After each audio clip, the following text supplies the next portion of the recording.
বাংলাদেশ দ্বিতীয়বার স্বাধীনতা অর্জন করেছে, স্বাধীনতা হারানোর জন্য নয়। শত শহীদের রক্তের বাংলাদেশের এই স্বাধীনতা আমরা রক্তের বিনিময়ে রক্ষা করবো ইনশাল্লাহ।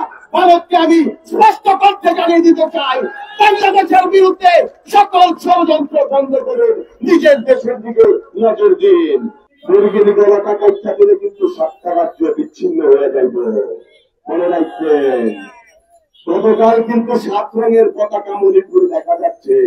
নিজের ঘর সামলান, স্ত্রী রে যেটা বিদায় করছে দেখা এত লাফায়েন না। আজকে বাংলাদেশের জনগণ এই 54 বছরের সবচেয়ে বেশি ঐক্যবদ্ধ, দেশের স্বাধীনতা, সার্বভৌমত্ব এবং গণতন্ত্রের প্রশ্নে ইনশাআল্লাহ। আপনারা দেখেছেন কিভাবে ছাত্র জনতার গণ-অভ্যুত্থানের মাধ্যমে একটি স্বৈরাচারী ফ্যাসিস্ট সরকারকে আমরা এই বাংলাদেশ থেকে চিরতরে বিদায় করেছি। দেশের কোথাও কোনো আওয়ামী লীগ খুঁজে পাওয়া যায় না। সুতরাং সময় থাকতে এখনো সাবধান হয়ে যায়। আমাদের স্বাধীনতা সার্বভৌমত্ব নিয়ে কোনো ছিনিমিনি খেলা করতে যাওয়া যাবে না। আমাদের অন্তর্বর্তী সরকারের কাছে একটি কথা বলি, আমার বক্তব্য শেষ করবো। আপনাদেরকে আরো কঠোর হতে হবে। এই 2-1টা গ্রেফতার করলে হবে না। গ্রেফতারের পরে অসুস্থতার কারণ দেখাইয়া ওই আবার হাসপাতালে চলে যাবে, সেগুলা করলে হবে না। এদের হাত মানুষের রক্তে রঞ্জিত।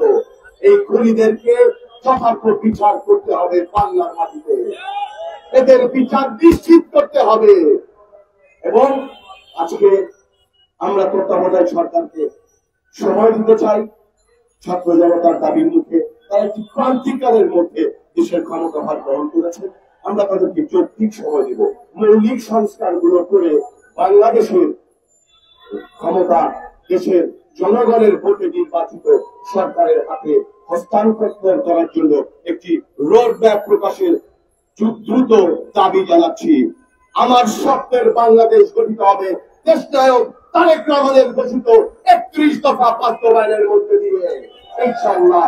সুতরাং সকলকে সকল ষড়যন্ত্র উপেক্ষা করে ঐক্যবদ্ধ থাকার এবং আগামীর যে কোনো ষড়যন্ত্র প্রতিহত করার আহ্বান জানিয়ে আমার বক্তব্য শেষ করছি। খোদা হাফেজ।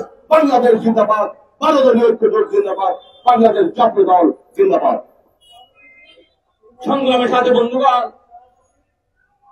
এখন গুরুত্বপূর্ণ বক্তব্য রাখবেন সাবেক ছাত্র নেতা, ভারতের সুযোগ্য মুখপাত্র, বাংলাদেশের এলডিপির সুযোগ্য মহাসচিব, অনারেবল বক্তা জনাব শাহাদাত হোসেন ছেলে। জনাব শাহাদাত হোসেন ছেলে।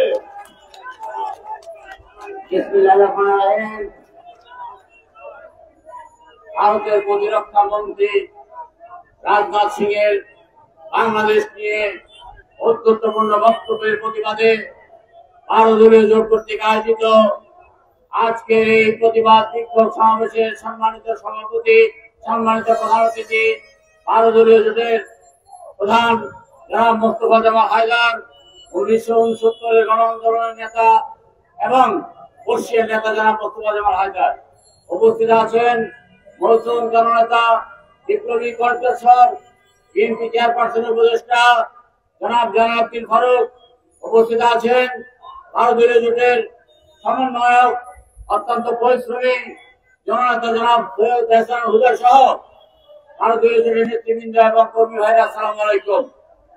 আমি সর্বপ্রথম বাংলাদেশ সরকারের প্রতি আহ্বান জানাই, বাংলাদেশ সরকার এই ঐক্যপূর্ণ বক্তব্যের প্রতিবাদে ভারতের রাষ্ট্রদূতকে পররাষ্ট্র মন্ত্রণালয়ে ডেকে এনে কড়া প্রতিবাদ করার জন্য।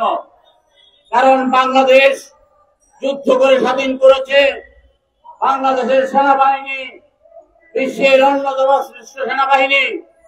আমাদেরকে চোখ রাঙিয়ে কোনো লাভ নাই। আমাদের 1 লক্ষ অবসরপ্রাপ্ত সেনা কর্মকর্তা এবং কর্মচারী আছে, আমাদের মিলিশিয়া আছে, আমাদের বিডিআর আছে, আমাদের বিজেপি আছে, আমাদের ছাত্র জনতা আছে।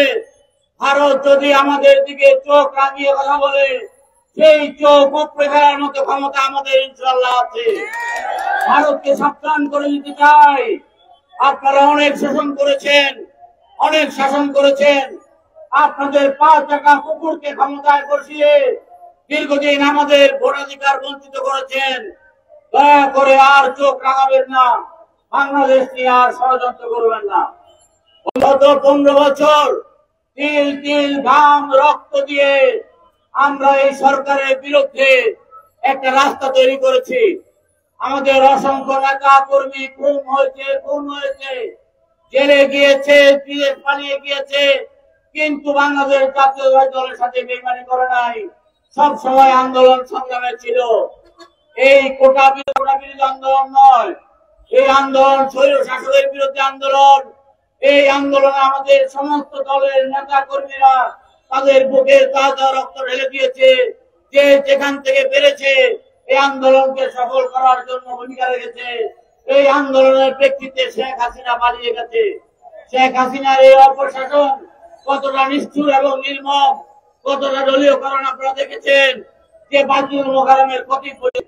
বন্ধুরা আমার, 2022 সালের 28শে সেপ্টেম্বর জনাব তারেক রহমান আন্দোলনের ডাক দিয়ে বলেছেন, যুগপৎ আন্দোলনে যারা থাকবেন, যারা এই সরকারের বিরুদ্ধে লড়াই করবেন, তাদের সকলকে নিয়ে জাতীয় ঐক্য গঠন করা হবে।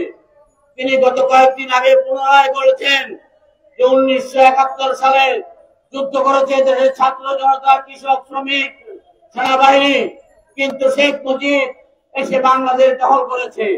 এই বিজয়ে বিএনপি সকলকে নিয়ে, সকল শক্তিকে নিয়ে একটি জাতীয় সরকার গঠন করার যে ডাক দিয়েছে, যে সংস্কার ডাক দিয়েছে, আসুন আমরা সবাই সেই জাতীয় সরকারের পক্ষে থাকি, সেই সংস্কারের পক্ষে থাকি।